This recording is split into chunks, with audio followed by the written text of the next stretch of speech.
This week in East Brunswick, township officials continued to discuss the Middlesex County Fairgrounds farmhouse issue. Fairground officials have asked for permission to demolish the house, but the East Brunswick Historic Commission and the local Lions Club have showed interest in preserving the house as a historic monument. The latest proposal suggests moving the house from its current location on the fairgrounds, approximately 1/4 mile west, to township property by the Fern Road Water Tower for an estimated cost of $2,000. Further discussion of the issue will take place at Monday's Township Council agenda session. The Devoe Library, located in the Old Bridge Historic District of town, reopened this Monday. The Museum Corporation and Friends of Devoe have taken over the operation of the library, which will be staffed entirely by volunteers. Suzanne Kelly, who works at Devoe, offered more details about the library. We're in the newly reopened Devoe Library in the Historic Village section of town. With me is Suzanne Kelly, who is a member of the Library Association. Suzanne, can you give me a little history of this building as a library? Well, the building itself dates back to pre-Civil War. The library was the main library from 1945 until approximately 1974 when the new one was opened on the other side of town. And it just recently closed as of the 1st of January as the branch of the East Brunswick Library. Right. How about a little history on the Museum Corporation's involvement? I understand the library is now being operated under their auspices. Well, the museum decided there was a need for a library in this area. Plus, it was an historical village, and it was an historical building, and we wanted to see it taken care of and maintained in some way. So they decided it was a good option to go with operating it themselves under the museum. Mm-hmm. And what are some of the things going to be offered here at the library now? Well, we're going to try to make it interesting for the other people to come from all the surrounding areas. We're going to have memberships rather than a free library, which that way we can supply new books at all times. We're going to have ongoing lecture series for adults, and we're going to try to have some children's programs, especially during the summer. And during the fall, we'll have some children's programs. And it's been suggested that we have a tutoring service for younger children and high school children because we have a lot of professionals, a lot of teachers who are involved, and they're willing to give their time. Now, you had mentioned to me a little earlier that the fair, the Historic Village Fair that they have here in Old Bridge, the Old Bridge section here, every year is going to be sort of a kickoff for the official kickoff? Yes, we're going to have our grand opening scheduled along with the fair. During that day, we're going to have special events for the children. We're going to try to have some special programs for the adults that day.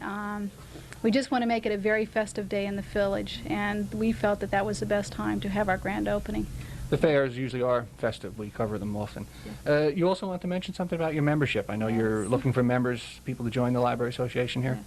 We are looking for members and volunteers. The library itself is being operated with strictly volunteers on a volunteer basis. With memberships, we're charging $3 per individual membership, and a family membership is $10 per year. And with that, you'll get all of our services, but we do need members. We need volunteers to work here. We need, we have what we've set up, I call it our book corner. We're selling old paperbacks, we're selling old records and different things. So we're also soliciting for used books, which we will take anything anyone has. That's going to be one of our ways of making money to keep the library going. And you have a number people can call? Yes, the number is 257-0734. I can't stress how important it is for the volunteers. We do need it. If we don't have the volunteers, it won't be a workable project. So I do stress that, you know, we're willing to accept any help we can get. So anyone that is interested in volunteering, please call. And the phone number again? The number is 257-0734. Okay. And how about the hours at the museum, the library will be open? Okay, it'll be Monday through Thursday, 3 to 5, and from 6 to 8 p.m. And then also on Saturday from 11 to 3. We're going to try these hours and see how they work, and if we make any other changes, we will let the public know. Okay. Thanks again, Suzanne. Thank you. Weber School, one of the township's original schoolhouses, will close its doors forever at the end of this school year. On Saturday, June 12th, from 1 to 4, parents, teachers, alumni, and students will say goodbye to Weber School with a nostalgic party to be held on the school grounds and at Bicentennial Park. Activities will include a picnic, the traditional children's games, and an alumni softball game. Once again, that's this Saturday from 1 to 4. Hall's Corner, East Brunswick's new senior citizen housing complex, is now accepting applications for efficiency, 1-bedroom and 2-bedroom apartments. Applicants must be at least 62 years of age with a minimum income of $8,000. Anyone may apply, but preference will be given to East Brunswick residents and their families. Special apartments designed to accommodate wheelchairs are also available. The building, which conforms to a strict New Jersey State building code, is equipped with a senior citizen distress alarm and an elaborate fire alarm system. For further information, call Annette at 257-8411. Hello, I'm Adrienne Eisner of the East Brunswick Consumer Affairs Office. Welcome to Consumer Aware. Once upon a time, a door-to-door salesperson could get your name on the dotted line and with a sweet smile be off, leaving you wondering how to pay for your expensive, unplanned purchase. But the Federal Trade Commission has changed all that with its cooling off rule. According to this rule, the customer has 3 days to change his mind about purchases for $25 or over, which are made at home. The salesperson should inform you of your cancellation rights, and the contract should explain your right to cancel. Your contract or receipt should be dated and show the name and address of the seller.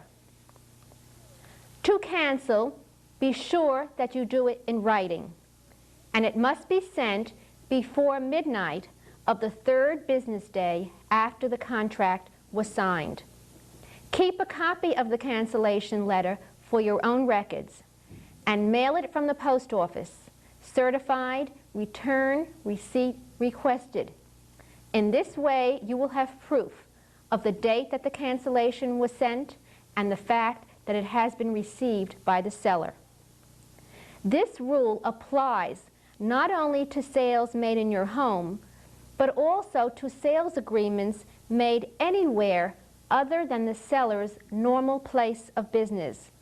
For instance, consumer product parties given in private homes, and to sales made out of rented hotel rooms or restaurants. The merchant is required, in the situation of cancellation, to refund your money within 10 days of receipt of the notice. He is also required within 20 days to pick up any product that he may have left with you. There are some exceptions to this rule.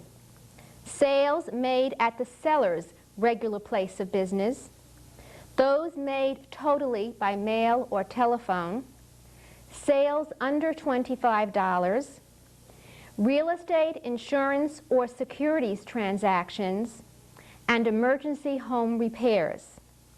Remember, if you make a purchase in your home over the amount of $25, you have 3 business days in which to rescind the transaction.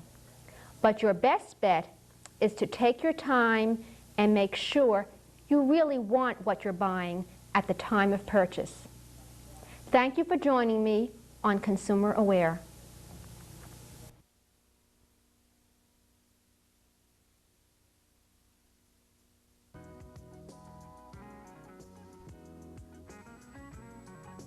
The East Brunswick Community Beach will be open the next 2 weekends, June 12th and 13th, and the 19th and 20th.